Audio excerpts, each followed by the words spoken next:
रुद्र स्नान की विधि। महाराज युधिष्ठिर ने कहा, भगवान, अब आप सभी दोषों को शांत करने वाले रुद्र स्नान के विधान का वर्णन करें। भगवान श्री कृष्ण बोले, महाराज, इस संबंध में महर्षि अगस्त्य के पूछने पर देव सेनापति भगवान स्कंद ने जो बताया था उसे आप सुने। जो मृत वत्सा अर्थात जिसके लड़के अल्प अवस्था में मर जाते हों, वंध्या, दुर्भगा, संतानहीन या केवल कन्या जनती हो, उस स्त्री को चाहिए कि वह रुद्र स्नान करे।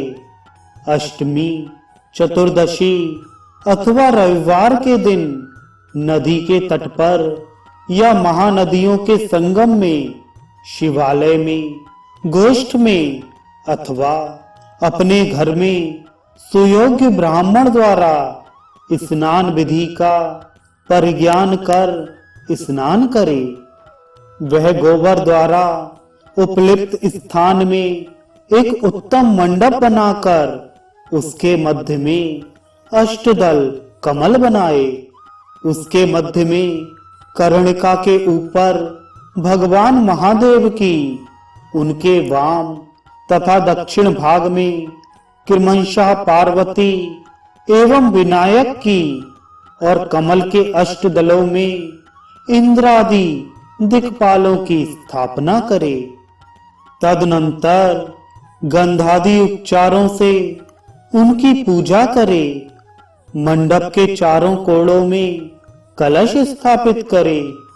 चारों दिशाओं में भूत बलि भी दे।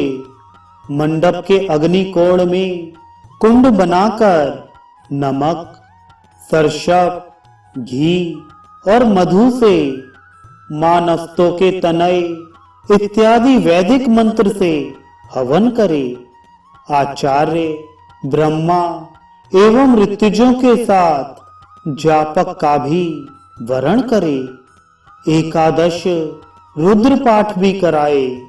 इस प्रकार दूसरे मंडप का निर्माण कर उस व्रतकत्री स्त्री को मंडप में बिठाकर रुद्र पूजक आचार्य उसे स्नान कराए।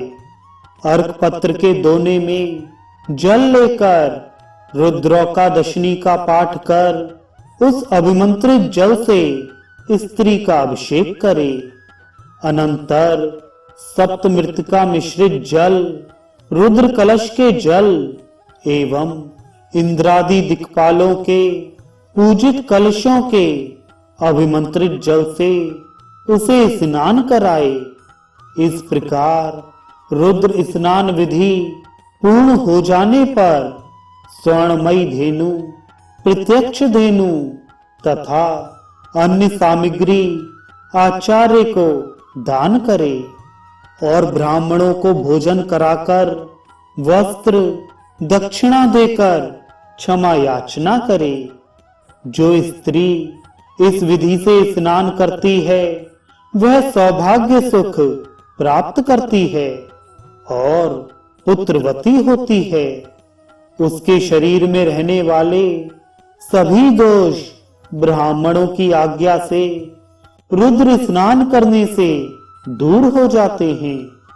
पुत्र, लक्ष्मी तथा सुख की इच्छा करने वाली नारी को यह व्रत अवश्य करना चाहिए। इससे वह जीवित वत्सा हो जाती है।